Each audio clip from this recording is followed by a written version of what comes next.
commander of the U.S. Central Command from 2013 to 2016, one of our most challenging positions, where he was responsible for all the military operations in the Middle East and Afghanistan. Under his leadership, the U.S. Department of Defense has adapted national defense strategies to address the greatest global challenges of our time. And it's reaffirmed the U.S. commitment to allies and its role as a champion of the rules-based order.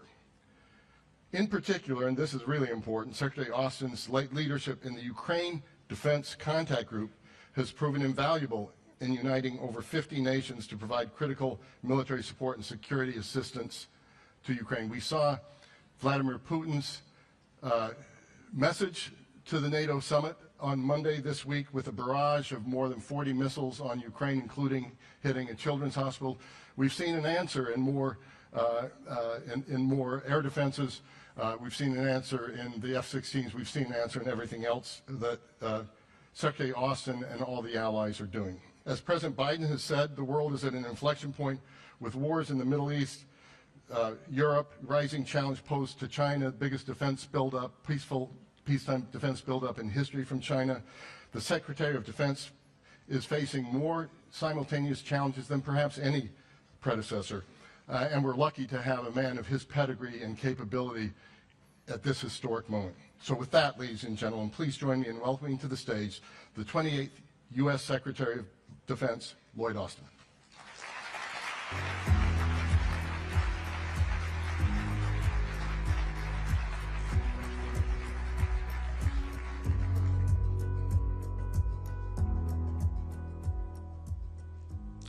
Well, good morning.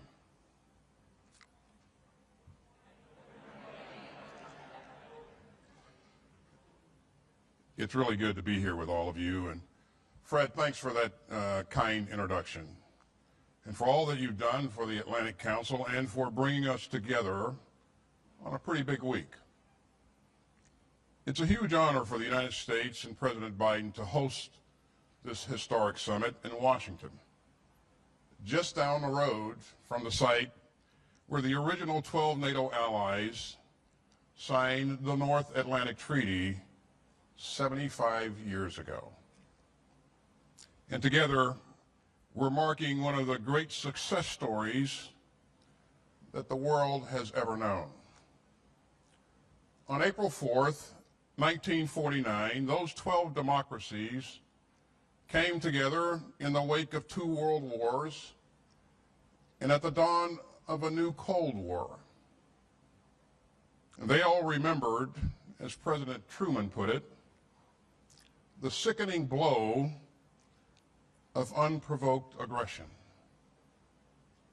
And so they vowed to stand together for their collective defense and to safeguard freedom and democracy across Europe and North America. They made a solemn commitment, declaring that an armed attack against one ally would be considered an attack against them all. Now, that commitment was enshrined in Article 5 of the North Atlantic Treaty. It was the foundation of NATO, and it still is.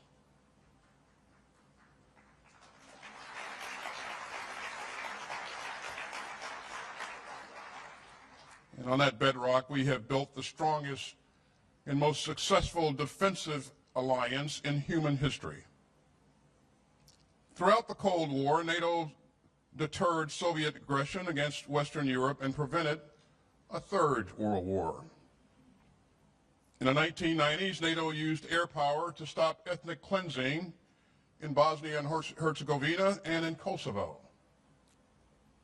And the day after September 11th, 2001, when al-Qaeda terrorists attacked our country, including slamming a plane into the Pentagon, NATO invoked Article 5 for the first and only time in its history.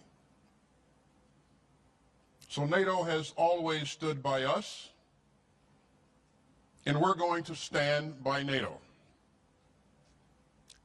Without NATO, the past 75 years would have been far different and far more dangerous. I'm proud of the ways that NATO continues to strengthen our shared security. I'm proud of the way that NATO and America's other alliances and partnerships have grown and strengthened under the leadership of President Biden. And I'm especially proud of the way that our allies and partners, including our NATO allies, have met the challenge of Putin's increasingly aggressive Russia. In 2014, Putin made an illegal land grab against Ukraine's Crimea region and eastern Ukraine. And since then, NATO has undertaken the largest reinforcement of our collective defense in a generation, with more forces, more capabilities, and more investment. Since 2014, our fellow allies have increased their defense spending by an average of 72%, accounting for inflation. In February 2022, the world again saw what President Truman called the sickening blow of unprovoked aggression, as the Kremlin's forces invaded the free and sovereign state of Ukraine.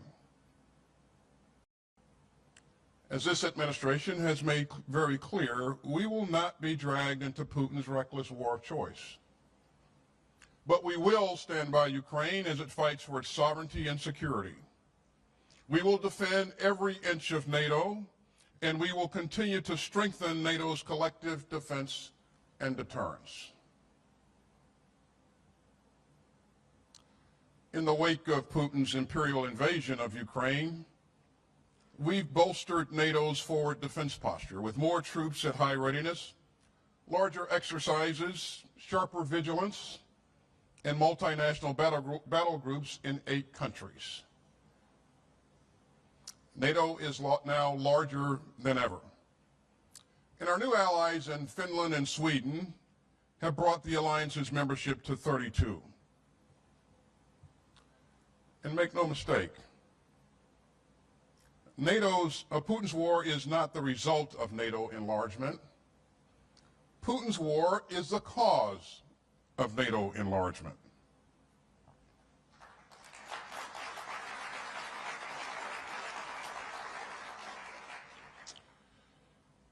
Over the past 3.5 years, we've also seen an historic increase in annual defense spending across the alliance by almost $80 billion. All NATO allies have agreed to spend at least 2% of their GDP on defense. In 2014, only 3 allies hit that target. In 2021, only 6 allies did so. But this year, a record 23 NATO allies are meeting the 2% defense spending target.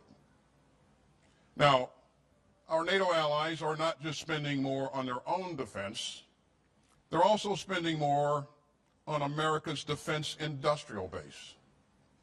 That means platforms and munitions built in America. And that's helping to revitalize production lines across our country and to create good jobs for American workers. Now, all of that progress is a testament to U.S. leadership and allied solidarity. But it's also a testament to the leadership of our outgoing Secretary General, my good friend Jens Stoltenberg. Throughout a decade of challenge, Jens has guided the alliance with skill and steel. And we are all deeply, deeply grateful. Now, we're going to keep building on our progress, and we've got an ambitious agenda this week. First, we'll continue to implement NATO's new family of plans, the most robust since the Cold War. And that will significantly improve our ability to deter and defend against any new threat. Second, we'll work to endorse a pledge to expand industrial capacity across the alliance. And this will help us scale up military production and send an important long-term signal to industry. Third, we'll deepen cooperation in support of Ukraine's self-defense. We'll launch a new military effort to help coordinate some aspects of security assistance and training for Ukraine. And we're poised to agree on a new financial pledge to Ukraine. As another sign of our deep commitment to Ukraine's self-defense, a coalition of countries has been working tirelessly to provide F-16 fighter jets to Ukraine. And today, President Biden, alongside the Dutch and Danish prime ministers, is proud to announce the transfer of F-16s is officially underway, and Ukraine will be flying F-16s this summer.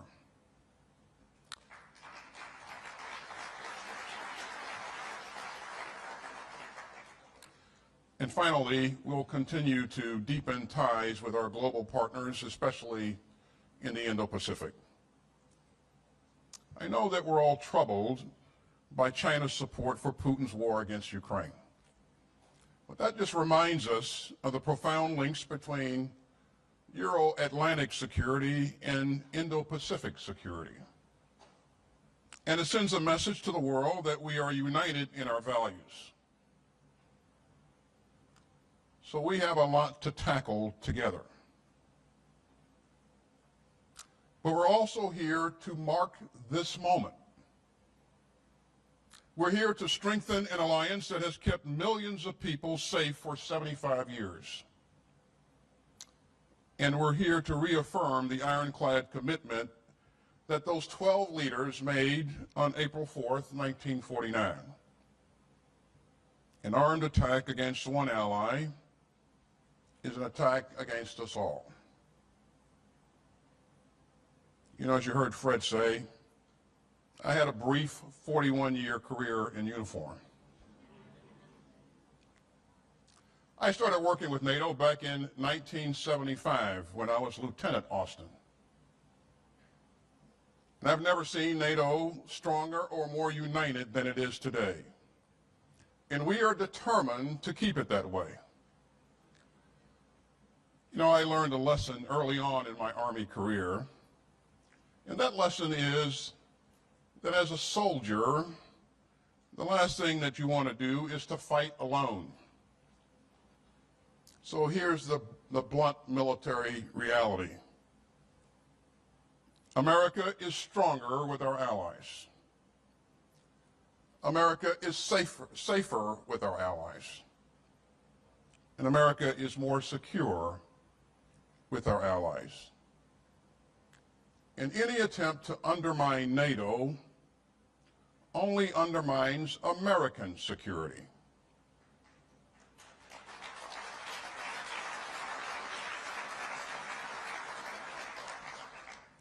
So we are here this week to strengthen NATO and to strengthen American and allied security for the next 75 years.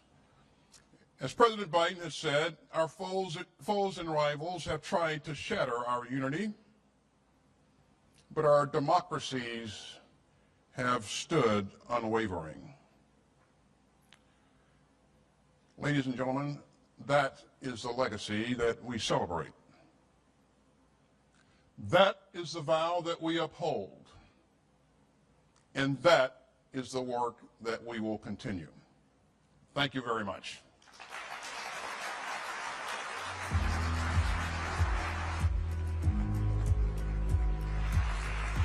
Secretary Austin, thank you so much for the speech, for your thoughts.